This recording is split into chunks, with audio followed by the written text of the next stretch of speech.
आदरणीय सम्पूर्ण दर्शकहरू, यहाँहरू सबैलाई हार्दिक स्वागत छ। छायाङ्कनबाट सन्तोष देवकोटाको साथमा म हुँ ठाकुर देवकोटा। हामी कार्यक्रम समय सन्दर्भमा छौँ र तुलसीपुर टेलिभिजनमा विभिन्न अतिथिसँग हामी कुराकानी गर्ने गर्छौँ।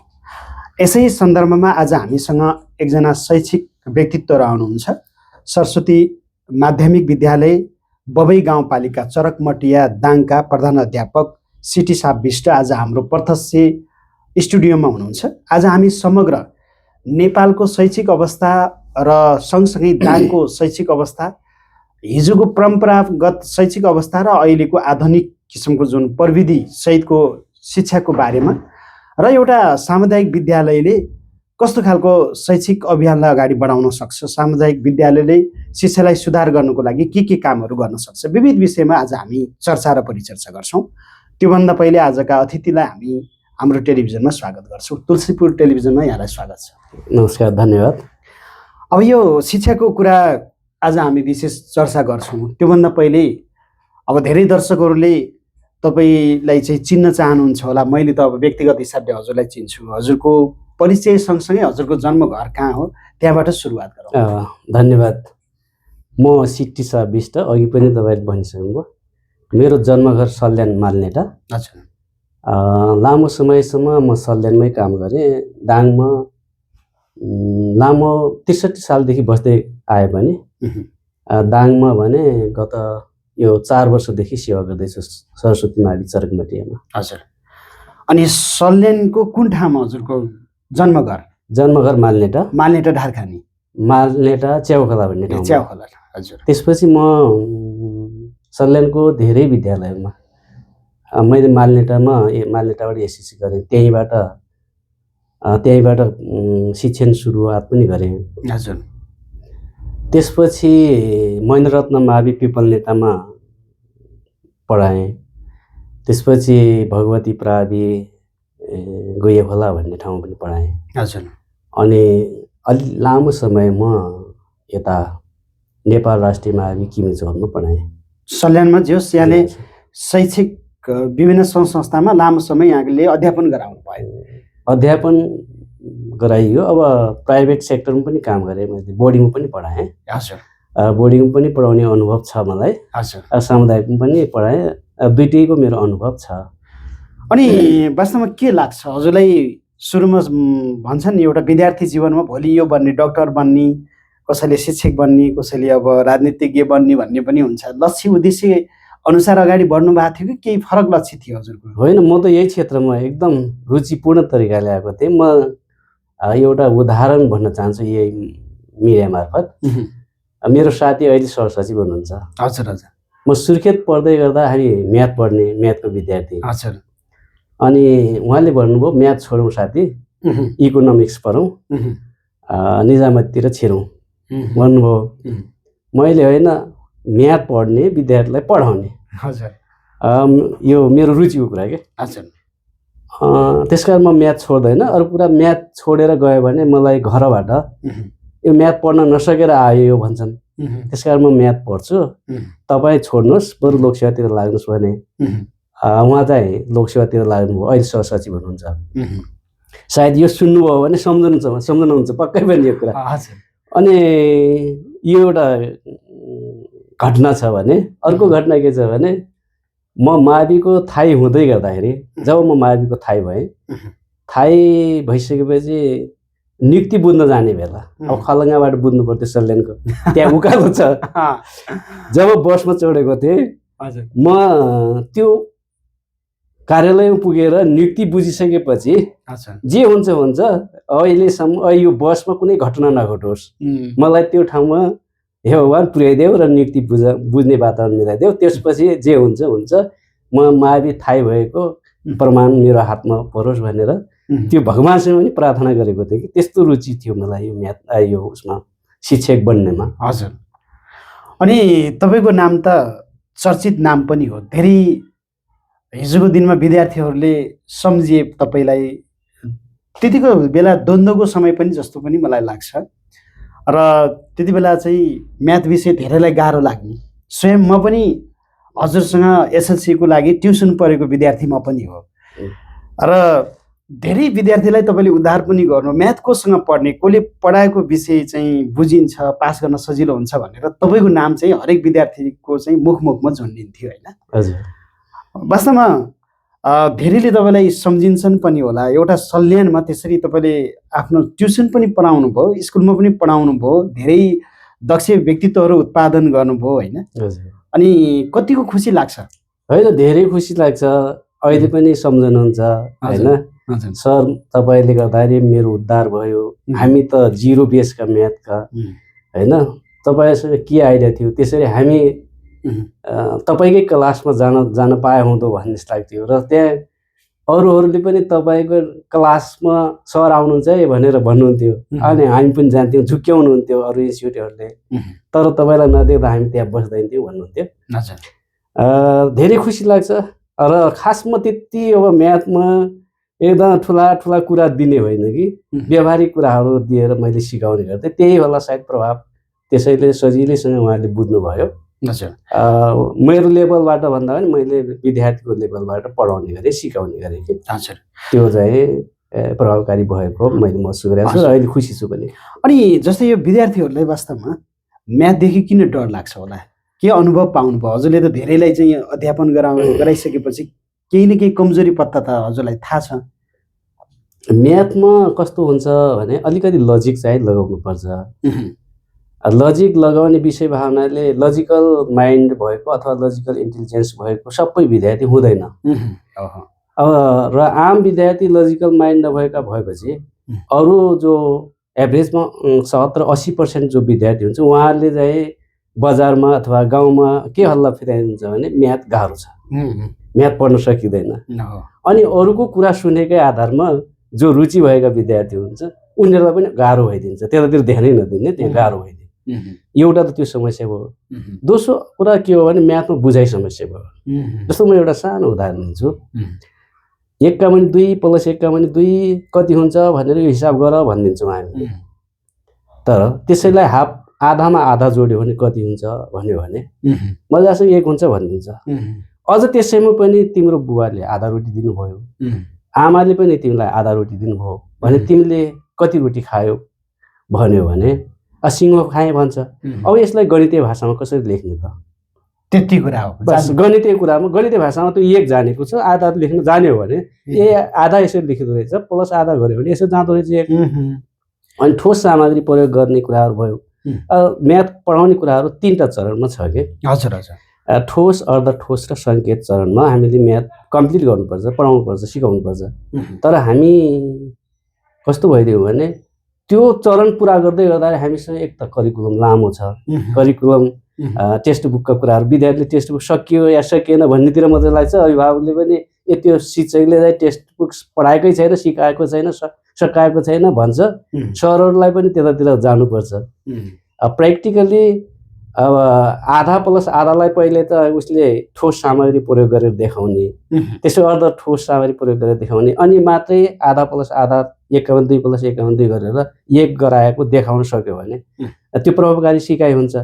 सिकाइ भनेको थाहै हुनु पर्यो होइन। त्यसरी चाहिँ अब मैले पढाउने सन्दर्भमा ती चरणहरू पुरा गरेको थिएँ। तपाईँ पनि अहिले भनिहाल्नु म विद्यार्थी थिएँ भनेर। विद्यार्थी हो हजुरको होइन, त्यो कुरा मैले कतिको त्यहाँ प्रयोग गरेको थिएँ, अब तपाईँलाई पनि याद होला। सम्भवतः हजुरसँग अब ट्युसन नलिएको भए एसएलसीमा फेल नै भइन्थ्यो होला। त्यस्तोसम्म जस हजुरले शिक्षण गरेको बुझेकै कारणले गर्दा आफूले चाहिँ परीक्षा पास भएको हुनाले मलाई पनि खुसी लाग्छ र हजुरकै कारणले गर्दा एसएलसी पास गरियो भन्ने आफूलाई पनि चाहिँ विश्वास लाग्यो। ल धन्यवाद। अनि समग्रमा अब यो विद्यार्थीहरू हुन्छ नि पढ्ने टाइम टेबल नमिलाउने, अनि त्यसपछि जाँगर नलगाउने होइन। र अर्को कुरा के छ भने विद्यार्थीमा विशेष गरेर रुचिको विषय मात्रै पढ्ने, जुन गाह्रो लाग्छ हजुरले अगाडि पनि भन्नुभयो नपढ्ने होइन। त्यो कारणले गर्दाखेरि पनि यो शिक्षामा चाहिँ विषय लाग्ने अलि एसएलसीमा बढी समस्याहरू त्यो देखा पर्यो। अब यसलाई सुधार गर्नुको लागि सामुदायिक विद्यालयहरूमा तपाईँले त अब त्यो अवधारणा लिनु भएको छ, धेरै लामो समय तपाईँले शिक्षण गर्नुभयो होइन। तर विद्यार्थीले पनि होला नि अब घरमा चाहिँ कसरी पढ्ने, रुटिनहरू कसरी बनाउने होइन, समय तालिका बनाएर पढ्ने कि होइन, गाह्रो विषयलाई कसरी अध्ययन गर्ने, केही सूत्रहरू दिनुहुन्छ यहाँ? सूत्र त अब पहिले र अहिलेको तुलनात्मक रूपमा हामी जाने हो। पहिले चाहिँ हामीले गर्नुपर्छ भन्ने कुराहरू थियो र विद्यार्थी कस्तो थियो भने मैले के गर्छु भन्ने थियो, मैले सिक्छु भन्ने विद्यार्थी पनि थियो, अभिभावक पनि थियो, टिचर पनि त्यसरी डेभोटेड हुनुहुन्थ्यो। अहिले चाहिँ यो एउटा फ्याक्टर मात्रै छैन कि, जस्तो टिचरको क्षेत्रबाट पनि हेर्नु पर्यो, विद्यार्थीको क्षेत्रबाट हेर्नु पर्यो, अभिभावकको क्षेत्रबाट हेर्नु पर्यो, व्यवस्थापक पक्षबाट हेर्नु पर्यो, करिकुलमको कुराहरू छ, पाठ्यक्रमको कुराहरू छ। जस्तो अहिले चाहिँ विद्यार्थी कक्षा कोठामा 15 सेकेन्डभन्दा बढी चाहिँ ऊ केन्द्रित हुन सक्दैन, किनभने अहिले हामी जेनजीको पाठ कुरा पनि त गरिरहेको छौँ। अब जस्तो अबको आउने जेनेरेसन पनि चाहिँ 10 सेकेन्ड 7 सेकेन्डभन्दा बढी चाहिँ धैर्य धारणा गर्न सक्ने अवस्थामा छैन भन्छ। अब हामी त्यो बेलाको विद्यार्थी लामो 2 घन्टा पढाए पनि नथाक्ने खालको विद्यार्थी थियो होइन। अहिले प्रविधिको युग छ, हामी कहाँ कहाँ चुकिरहेछौँ भने करिकुलम एकातिर भयो, विद्यार्थीको रुचि एकातिर भयो, अनि पास गरेर के गर्ने मात्रै भयो क्या ध्यान विद्यार्थीमा त्यो आयो। अनि अभिभावकले पनि के सोधिदिनु भयो भने जसो तसो गरी यसलाई पास गराउने अनि विदेश लखेट्ने, बस हजुर, यहाँ त काम छैन। अब भने यो बजारमा बिक्री गर्ने खालको जनशक्ति हुनुपर्छ भन्ने छैन। जस्तो अहिले तपाईँले गर्नुभएको छ नि, यो तपाईँले गरेको कुरा त गुणस्तरीय शिक्षाभित्रकै पाटो हो नि। अनि प्राइभेट सेक्टरतिर गयौँ भने पनि हाम्रो के छ भने अङ्क जसरी पनि ल्याउने। अब जस्तो अनि एउटा विद्यार्थी फेल भयो, तपाईँले भन्नुभयो नि अहिले एउटा विद्यार्थीलाई कसरी पास गर्न सकिन्छ मात्रै भन्नुभयो कि, त्यो जीवनमा पास गराउने हो, हामीले अङ्कमा पास गराउने होइन। तर हामी जीवनमा पास गराउने कुरालाई छोडेर लत्याएर अङ्कमा पास गराउने कुरालाई हामी प्राथमिकता दियौँ कि, त्यस्तो कुरा भएको छ। तर पनि प्राथमिकता हामीले अहिले रुचिको विषय पढाउन सक्ने कुराको लागि हामीले के गर्नु पर्यो भने न्यूनतम क्राइटेरिया छ फेरि। सबै जस्तो एसीका लागि 7वटा विषय तोकेको छ करिकुलमले, 7वटा विषयमा 35% कम्तीमा ल्याउनु पर्छ कि अगर गऱ्यो भने त्यो माथिल्लो चरणमा अन्य बाटाहरू खुल्छ, ढोकाहरू खुल्छ। त्यो चरण पुरा गर्नको लागि अहिले करिकुलमले कस्तो गरिदिएको छ भने क्वेसनहरू 3 किसिमले 4 किसिमले तयार पारिदिएको छ कि, जस्तो ज्ञान तहको, बोध तहको, प्रयोग तहको, अथवा वाट क्वेसन छ, व्हेन क्वेसन छ र हाउ क्वेसन छ। हाउ भनेको प्रयोग तहको क्वेसन हो, वाट भनेको नलेज टाइपको, हाउ भनेको बोथ टाइप क्वेसन राखिदिएको छ। त्यस कारण नलेज टाइपको क्वेसनमा कति राखिदिएको छ भन्नुहुन्छ भने कम्तीमा पनि 20% जति, 35%, 20% जति, 16% जति अहिलेको करिकुलमले त्यसरी राखिदिएको छ। तर हामी चाहिँ त्यतातिर टिचर पनि छिर्न सकेका छैनौँ, विद्यार्थी पनि त्यतातिर छिर्न सकेका छैन। अब एप्लिकेसन टाइपको क्वेसन त अलिक गाह्रो नै हुन्छ होइन, हाई लेभलको हुन्छ त्यो। त्यसलाई त अब उनीहरूले कम्प्रिहेन्सन गरेर जेनरलाइजेसन गरेर मात्रै अगाडि बढ्न सक्छन्। यो अहिले चाहिँ समस्या यही हो। तर पनि हामीले पास मात्रै गराउने हिसाबले अथवा अङ्क मात्रै ल्याउने हिसाबले मात्रै गयो भने पास गराउन सकिन्छ। तर हाम्रो धारणा के हो भने धेरै अङ्क ल्याउने, कोर्स सिद्ध्याउने भन्ने जो कन्सेप्ट छ नि पुरानो, त्यसमा हामी लागेर हामी फँसेका छौँ। हामी त्यहाँनिर फँसेका छौँ, चुकेका छौँ शिक्षकहरू। नत्र भने शिक्षकहरू त अहिले हामी जस्तो अहिले तपाईँको हेरेँ, मैले तपाईँलाई हेरिरहेको छु त होइन, तपाईँ गणित तपाईँको कारणले पास भयो भन्नुभयो, गणितकै कारणले तपाईँ अहिले यो मलाई यहाँसम्म बोलाउने त होइन नि, तपाईँ बजारमा बिक्नु भएको छ के र, मजासँग बिक्नु भएको छ होइन। त्यसै कारण अहिलेको शिक्षाले 2टा कुराहरू मात्रै राखेको छ कि त वस्तु आफै उत्पादन गरेर त्यो वस्तु बेच, उत्पादन गरेर वस्तु र त्यो वस्तुलाई बेच, होइन भने अर्काले तयार पारेको वस्तु पनि बेच होइन। बजारमा बिक्री हो, जीवनमा सफल हो होइन, अनि त्यसपछि प्रतिस्पर्धा गर्न सक, त्यही न हो, त्यही कुरा राखेको छ। र यसलाई चाहिँ हाउको जिएको रूपमा मूल्याङ्कन पाठलाई लगेर बिग्रिरहेको छ। अब हजुरको लामो समयसम्म सामुदायिक विद्यालयमा अध्यापन गराइरहेको अनुभव पनि छ। दूरदृष्टिको हिसाबले, शैक्षिक सुधारको हिसाबले सामुदायिक विद्यालयको अहिलेको तत्कालीन अवस्थाको चुनौती के छ, त्यसलाई कसरी समस्या हल गर्न सकिन्छ? तपाईँ त प्रधान अध्यापक पनि हुनुहुन्छ, कसरी लिनुभएको छ यसलाई? अब अलिकति हामीसँग समस्या कस्तो हो भने विद्यालय तहको गुणस्तरीय शिक्षाका लागि अभिभावकसँग हामीले विश्वास गुमाएको अवस्था छ अहिले है। एउटा त्यो विश्वास गुम्न नदिने वातावरण तयार पार्नु छ, त्यसको समन्वयको कुरा छ हामीसँग। दोस्रो कुरा टिचर बिचमै चाहिँ नि हामी सहयोगात्मक सहकार्यको कुराहरूमा पनि हामी चुकिरहेछौँ अहिले दुईटा। तेस्रो कुरा हामी विद्यार्थीमा मार्गदर्शन गर्ने काम छ नि, त्यो हामी टिचर अभिभावक र समुदायले पनि गर्न सकेका छैनौँ। त्यो छ अहिले जस्तो हामी त विद्यालय शिक्षामा विद्यालयमा गयो भने त एउटा विद्यार्थीले सिकाउन सक्ने भनेको त 16% मात्रै हो। अरू त समुदायबाट सिक्ने हो होइन, समुदायबाट अभिभावकसँग बस्ने र उसले सिक्ने हो। त्यस कारण हामीले संस्कार नभइकन हामी शिक्षा प्राप्त गर्न सक्दैनौँ। अहिले यहाँ हाम्रो समुदायमा हामी समाजमा संस्कार चुकिरहेको छ क्या। हामीले अब यसलाई चाहिँ नि नीतिगत रूपमा पनि हामीले यसलाई हेर्न सक्नुपर्छ। नीतिगत कुराहरू छन्, करिकुलमका कुराहरू छ होइन, त्यतातिर पनि जान्छ। जस्तो नैतिक शिक्षा हरायो, हाम्रो कहाँ कहाँ गयो होइन, अहिले त्यो पाठ नै हराइसकेको छ। अब अहिले चाहिँ पैसामुखी मात्रै कुराहरू गरिरहेछौँ हामी, जसरी पैसा आउँछ त्यता मात्रै लागिरहेछौँ। अनि हामी पढेर के काम गर्ने, आखिर विदेशै जाने हो भन्ने कुरा छ। कतिपय त विद्यार्थीहरूले शिक्षकहरूलाई के भनिदिनुहुन्छ भने तपाईँको सेलरी कति हुन्छ भने 30,000 हुन्छ भन्छ होइन शिक्षकले। ओहो 30,000 त म इन्डिया गएँ भने, गोवा गएँ भने त म त 50,000 ल्याउँछु एक महिनामा, 80,000 ल्याउँछु, त्यतातिर जोड दिएछ होइन। अब तर हामीलाई कसरी मोटिभेट गर्नुपर्ने हो भने हामी स्वदेशमै बस्ने, स्वदेशमै बसिसकेपछि हामी यो ठुलो अवसर हो, समाज सेवा गर्ने अवसर। पैसा मात्रै ठुलो कुरो होइन, हामीले समाजलाई सेवा गर्ने, सेवा गरे बापत पैसा पनि पाइरहेको छ। अर्को कुरा हामीले स्वदेशमै जागिरी गऱ्यौँ अथवा स्वदेशमै बिक्न सक्यौँ भने अरू कुरा परिवारसँग पनि बस्छौँ सँगै, आफ्नो सन्तानको रेखदेख पनि हुन्छ, परिवारका साथीहरूसँग रमाइलो गरेर जीवन पनि बित्छ। अनि अर्को कुरो समाज इष्टमित्रहरूसँग पनि भेटघाटको कार्यक्रम पनि भइरहेको छ भने यतिका फाइदा छन् भने हामी किन जसो तसो गरेर पास गर्ने, सर्टिफिकेट हातमा ल्याउने अनि विदेश जाने भन्ने मात्रै सपना देख्ने त भन्ने कुराको लाई चाहिँ लिएर अभिभावकसम्म, समुदायसम्म, विद्यार्थीसम्म पुग्न सकिरहेको छैन। त्यो चाहिँ हाम्रो चुनौतीको विषय रहेछ। अब हिजोको परम्परागत तरिकाको शिक्षण सिकाइको कुरा र अहिले जुन प्रविधिको कुराहरू पनि आइराखेको छ होइन, के छ यसलाई रूपान्तरण भइरहेको पाउनुहुन्छ कि अलि ढिला भइराखेको छ नेपालमा, कसरी बुझ्नु भएको छ?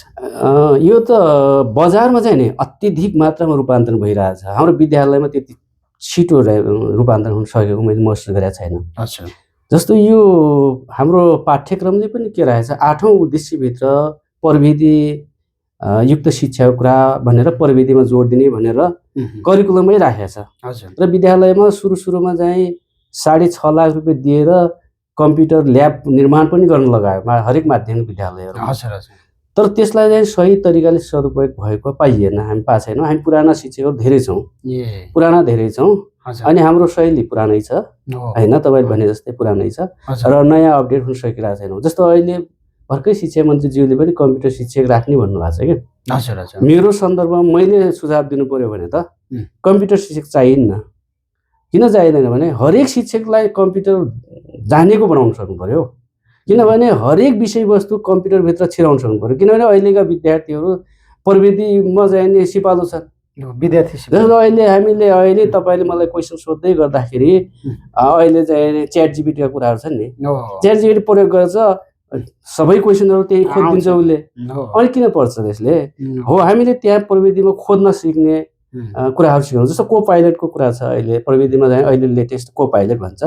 को पाइलटले के गर्दैछ, तपाईँलाई म्याथको समस्या आयो, म्याथको समस्या आयो भने त्यो म्याथ चाहिँ को पाइलटमा गएर इनपुट गर्नुभयो, म्यासेज गर्नुभयो भने त्यसले चाहिँ सोल्युसन गरेर पठाइदिन्छ।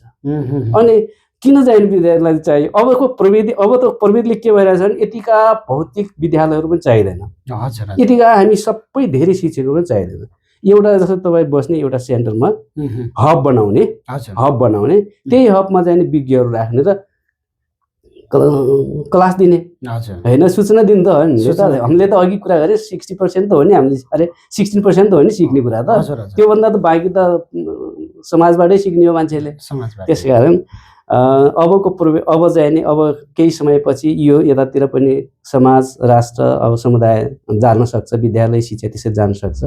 अब हामी भने पुरानै त शैलीबाट अगाडि बढिरहनाले पनि हामी यहाँ चुकिरहेका छौँ।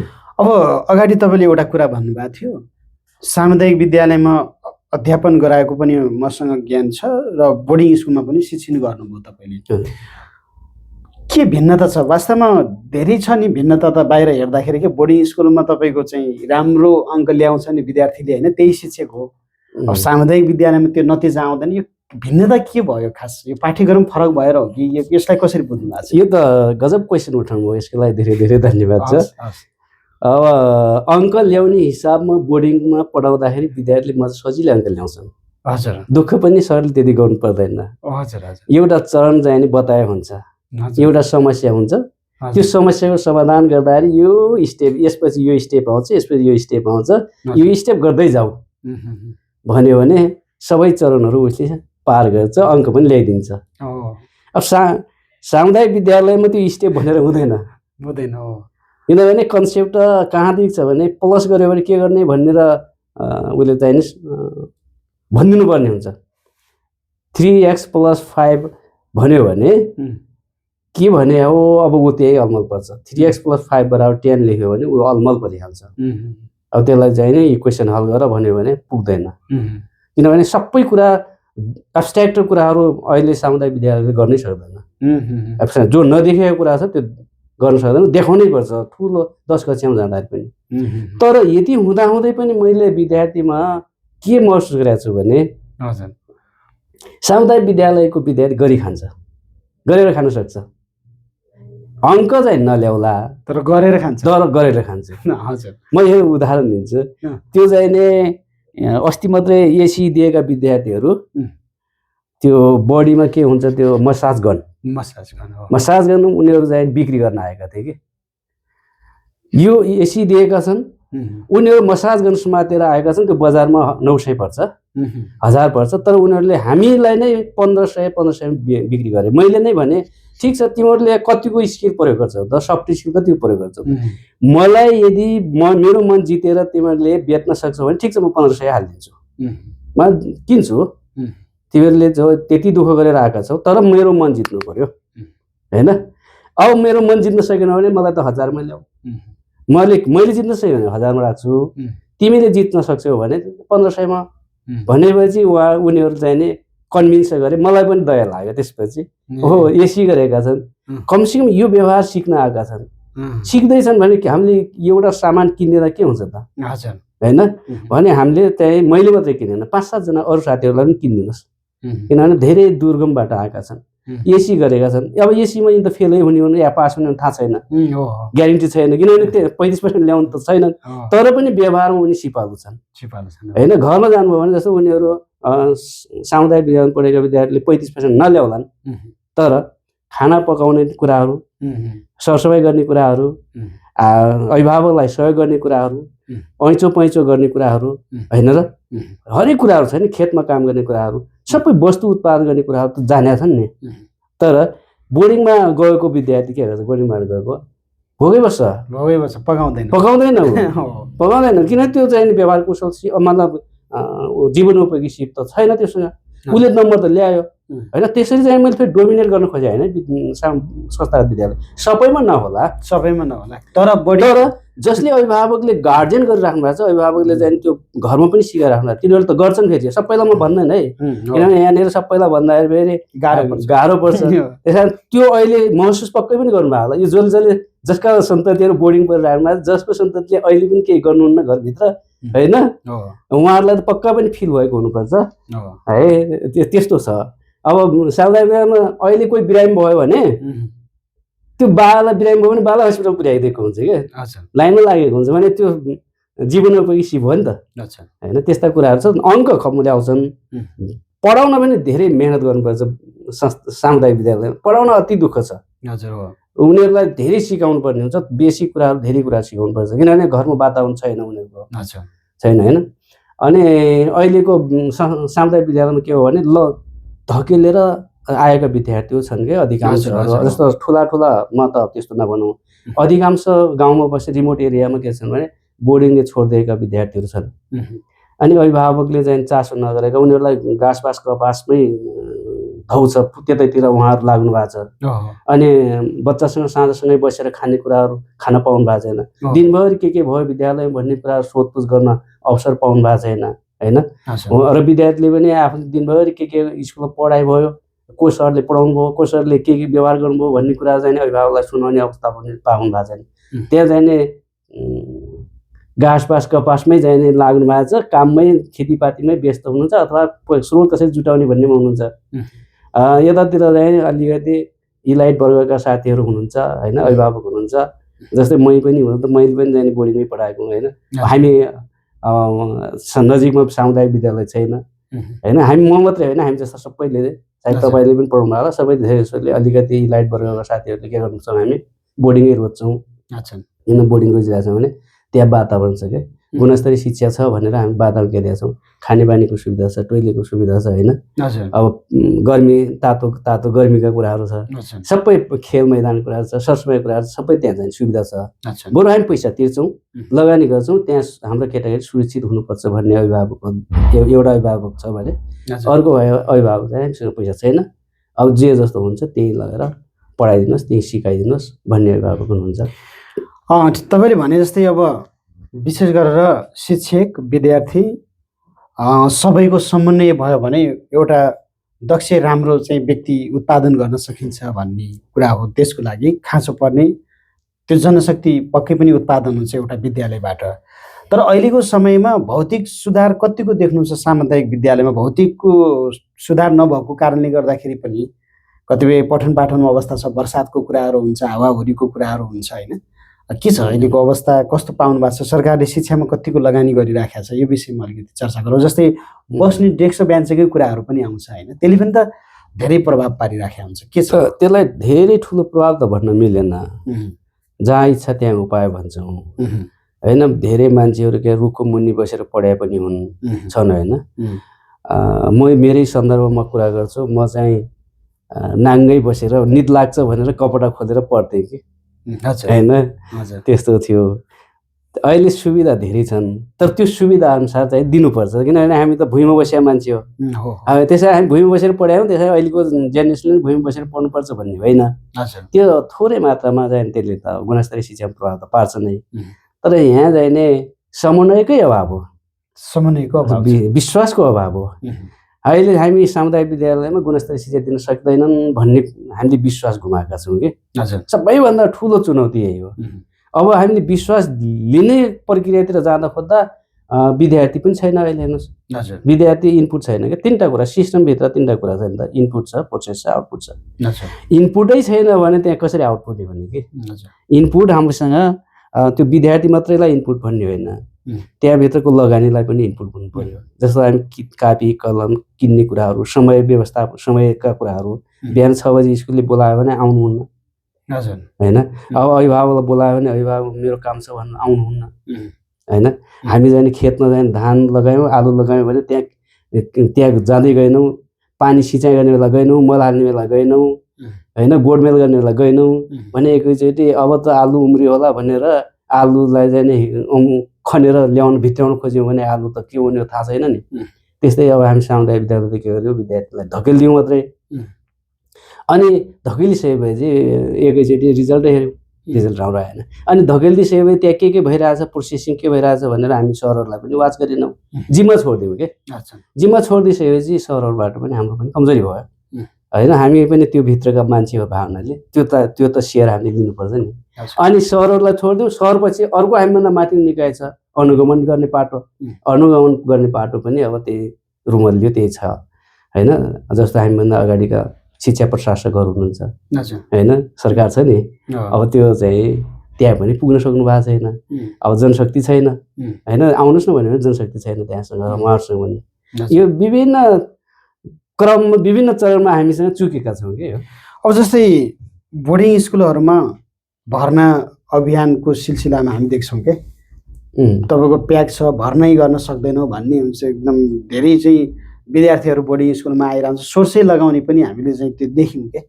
सामुदायिक विद्यालयमा के छ अहिले, घट्दो क्रममा छ कि तपाईँको भर्ना विद्यार्थीहरूको चाप कतिको बढ्छ, विद्यार्थी खोज्नुपर्ने अवस्था हो कि कति त मर्ज गर्नुपर्ने अवस्था पनि आइराखेका हुन्छन्? विद्यालय कसरी हेर्नु भएको छ आजकल?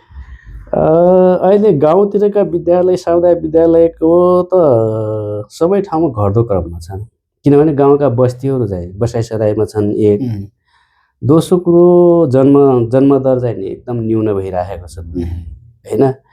तेस्रो एउटा दुईटा सन्तान हुन्छ, त्यसलाई जस्तो तसो गरिकन बोर्डिङ भए पनि पढाउँला भन्ने अभिभावकको चिन्ता छ, सोच छ। हजुर। अब अलिकति स्रोतहरू जुटाउने खालकोले चाहिँ बजारै ताकिरहेको छ। हजुर। म तपाईँलाई एउटा सानो उदाहरण दिन्छु। वडा नम्बर 7 मा है, मैले एकदम हाम्रो त्यहाँ चरकमटे माविको वडा नम्बर 7 मा 81 सालको जन्मदर, हजुर, जन्मेको मान्छेको जन्मदर त 28 जना मात्रै छ त्यहाँ मैले बुझेको है। हजुर। अहिले 28 जना भएको मान्छे त्यहाँ स्कुल अब 4 वर्षपछि स्कुल जाने हो क्या त्यो बच्चा। हजुर। बसाइसराई गरेर कोहीबाट आउँदैन त्यहाँ त्यो गाउँमा। हजुर। त्यो 28 जना छ, त्यो 28 जना 4 वर्षपछि त विद्यालय पुग्ने हो। ओहो। अब हामीले कस्तो किसिमको वातावरण बनायौँ भने त्यो एउटा विद्यालय मात्रै थप्यौँ भने 28 जना आउने हो। ओहो। त्यहाँ विद्यालय 2टा मावि छ। ओहो। 2टा आवि छ। ओहो। त्यो वडामा हेर्नुहोस् है। हजुर। अनि एउटा बोर्डिङ संस्थागत छ।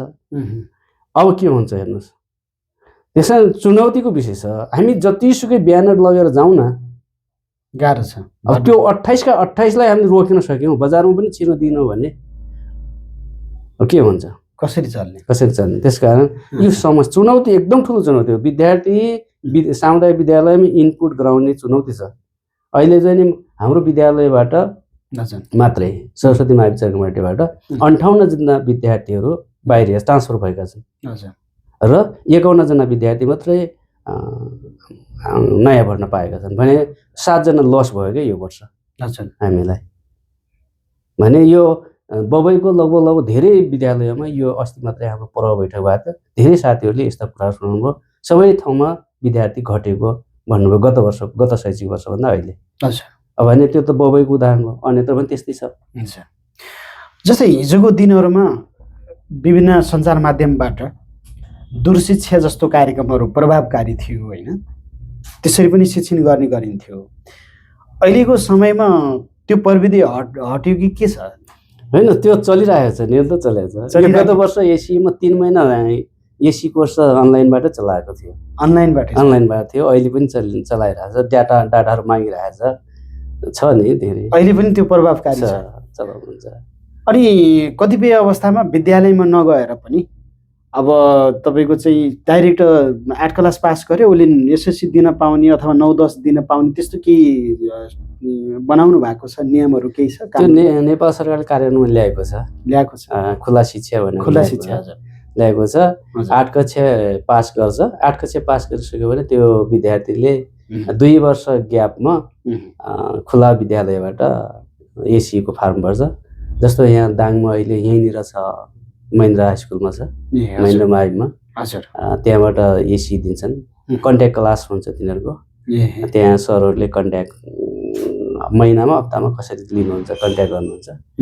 अनि रेगुलर परीक्षा दिएछ तिनीहरू परीक्षामा समावेश हुन्छन् अनि त्यसरी पास आउट हुन्छन्।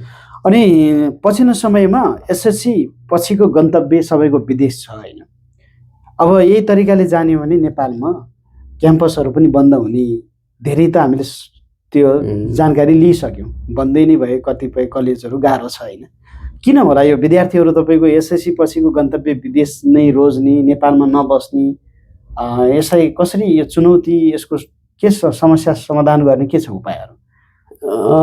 सबैभन्दा पहिला त गफ जस्तो हुन्छ, सैद्धान्तिक कुरा भए। व्यावहारिक कुराहरूमा हाम्रो चाहिँ उत्पादनमुखी पढाइ छैन, रोजगारमुखी पढाइ छैन।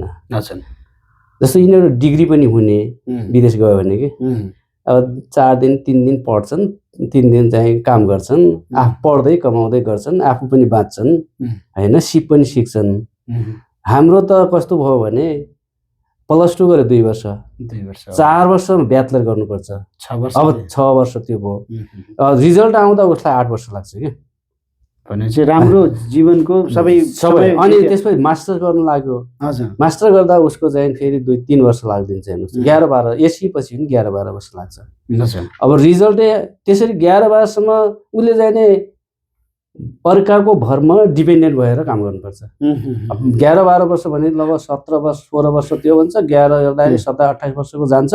27-28 वर्षसम्म उसले अभिभावकमा भर परेर पढ्नुपर्ने हुन्छ। अनि पढ्दाखेरि अन्त ध्यान हुन्न।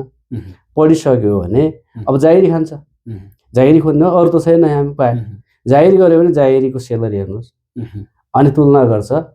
विदेश गयो भने 1 महिनामा कति हुन्छ, अब 5 वर्ष विदेश बस्यो भने कति हुन्छ, अनि त्यसपछि तुलना गर्छ। त्यसपछि हिसाब गर्ने अहिलेको जमाना वरपरको छिमेकीलाई पनि देख्छ होइन, वरपरका छिमेकीका छोराछोरीलाई देख्छ। अनि उनीहरू के गर्छन्, होइन यहाँ काम छैन, जसोतसो गरी विदेशै जाने। त्यस कारण +2 सम्म गर्ने।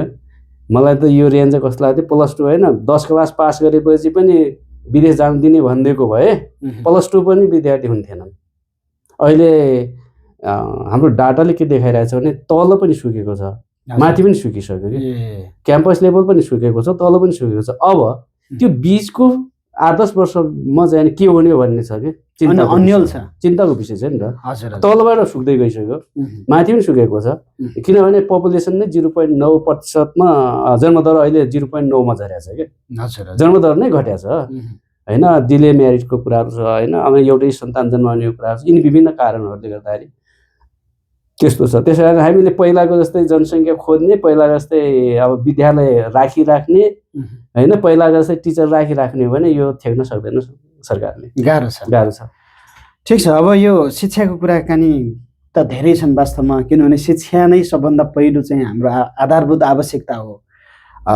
हामी शिक्षासँग सम्बन्धित अन्य दिनमा पनि केही कुराकानी गरौँला तपाईँसँग। अब हामी अन्तिम चरणमा पनि छौँ। मैले सोध्न छुटाएको, हजुरले भन्न मन लागेको मजाले जे छ केही कुराहरू यहाँले राख्न सक्नुहुन्छ। धेरै धेरै धन्यवाद छ। अनौपचारिक रूपमा त हामी जति पनि कुरा गर्छौँ होइन, हजुर अलिकति गुणात्मक शिक्षाको कुरा गर्न जोड्न मन लाग्यो मलाई। र अङ्क 2 किसिमले हाम्रो शिक्षा प्रणाली चलेको छ। एउटा अङ्कमा हामी फोकस गरेर शिक्षा चलाइरहेका छौँ, एउटा गुणात्मक पक्षलाई जो फोकस गरेर चलाइरहेका छौँ। अहिले परम्परागत रूपमा हामी जो अभिभावक छौँ नि, यदि अङ्क ल्याइदियो र पास भयो भने त्यो चाहिँ गुणात्मक शिक्षा भयो भनेर हामी मूल्याङ्कन गरिरहेका छौँ। त्यसै हिसाबले पढाउने सरहरूलाई पनि मूल्य दिइरहेका छौँ। त्यसै हिसाबले हामीले विद्यार्थीलाई पनि मूल्य दिइरहेका छौँ। विद्यार्थीले गुणात्मक रूपमा सिकेको कुरालाई हामी मूल्य दिएका छैनौँ। बजारमा जाने मैले अस्ति यहीँनिर हेरेँ, हामीले यहीँनिर तपाईँको स्टुडियोभन्दा अगाडि सानो यो सेन्ट्रल स्कुलमा 7 कक्षामा पढ्ने विद्यार्थी रहेछ, मकै ल्याएर बेच्दै थिए।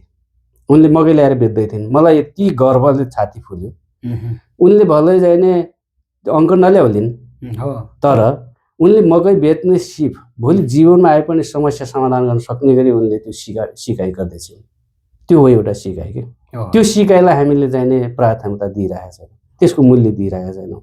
त्यस कारण म यो क्षेत्रमा लागेको हुनाले हामीले के गरौँ भने, बजारमा कसैले श्रम गर्छ भने त्यसले सिकिरहेको छ, सङ्घर्ष गरिरहेको छ, त्यो गुणात्मकतातिर लागिरहेको छ, त्यतातिर लाग्ने।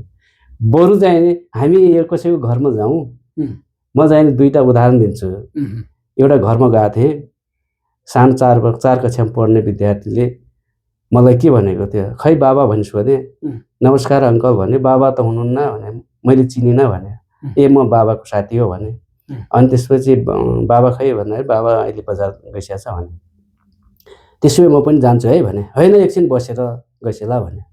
अनि म नै गइहाल्छु भने, नै बसियोस् भने कुर्सी ल्याउन चाहिँ भित्र गएर कुर्सी ल्यायो कि, कुर्सी ल्याएर बसाइदियो। अनि बस्ने त्यत्रो आग्रह गर्दाखेरि त म बस्नु पऱ्यो होइन, बसेँ। अनि बसिसकेपछि ल बाबु पढ है, तिमी राम्रोसँग पढ्न लाग्रहेछौ, म डिस्टर्ब गरेर हिँड्छु भने, होइन पानी खाएर गइसियोस्। अब पानी पनि ल्याइदियो होइन। अनि म चाहिँ अर्को कुनै ठाउँमा गएको थिएँ कि, ठुलो चाहिने 11-12 मा पढ्ने विद्यार्थीको घरमा गएको थिएँ। रेस्पोन्स मलाई देखेपछि झन् भाग्यो, नमस्कार गर्ने भन्ने ठाउँमा भाग्यो कि। भनेपछि अब हामीले कसरी मूल्याङ्कन गर्ने त, उसले चाहिँ भलै 11-12 मा पढ्थ्यो, नम्बर त ल्याउँथ्यो उसले धेरै होइन। नम्बर ल्यायो भने हामी त्यसलाई कन्स्ट्रक्ट रचनात्मक तरिकाले हामीले हेर्न सकिरहेनौँ नि। उसको चाहिँ त्यो व्यवहार त त्यो 4 कक्षाको बच्चासँग मेल भन्दा पनि कमजोर भयो नि होइन। हाम्रो व्यवहार चाहिँ त्यहाँ 4 कक्षाको बच्चाको उच्च देखियो कि। त्यस कारण हामीले के गर्ने हो भने, अब मैले अन्तमा के भन्नु खोजेँ भने, जति सकिन्छ हामीले बजारमा बिक्न सक्ने जनशक्ति उत्पादन गर्ने हो। त्यो चाहिँ पास गराउने जनशक्ति, पास भएको जनशक्तिलाई हामी गुणात्मकतिर लाग्यौँ भने अझै पनि हामी चाहिँ मूल्याङ्कन सही ढङ्गले गर्न सकेका छैनौँ भन्ने कुरा मैले राख्दै एकपटक फेरि तपाईँले यो तुलसीपुर टेलिभिजनसम्म आएर चाहिँ मिठा कुरा गर्ने अवसर दिनुभयो। त्यसको लागि धेरै धेरै धन्यवाद दिन्छु व्यक्तिगत रूपमा र विद्यालयको तर्फबाट पनि। एकदमै खुसी लाग्यो आज तपाईँले हाम्रो आग्रहलाई स्वीकार्नुभयो, आफू व्यस्तता हुँदाखेरि पनि समय दिनुभयो र शिक्षाका विषयमा केही चेतनामूलक र आफ्ना अनुभव र ज्ञानगुणका कुराहरू दर्शकहरूलाई सुनाइदिनु भयो। हामी पनि एकदमै आभार व्यक्त गर्न चाहन्छौँ र फेरि पनि अर्को समय मिलेसम्म हामी फरक विषयवस्तुमा शिक्षाकै क्षेत्रमा नयाँ कुराकानीको साथमा तपाईँसँग उपस्थित रहनेछौँ। र आजलाई भने छायाङ्कनबाट सन्तोष देवकोटाको साथमा यति बेला हामीसँग हुनुहुन्थ्यो बबई गाउँपालिका चरकमटिया दाङका सरस्वती माध्यमिक विद्यालयका प्रधान अध्यापक सिटी साप विष्टसहित म ठाकुर देवकोटाके चाहन्छु। तुलसीपुर टेलिभिजन हेर्दै गर्नुहोला। जय होस्। जय होस्। नमस्कार।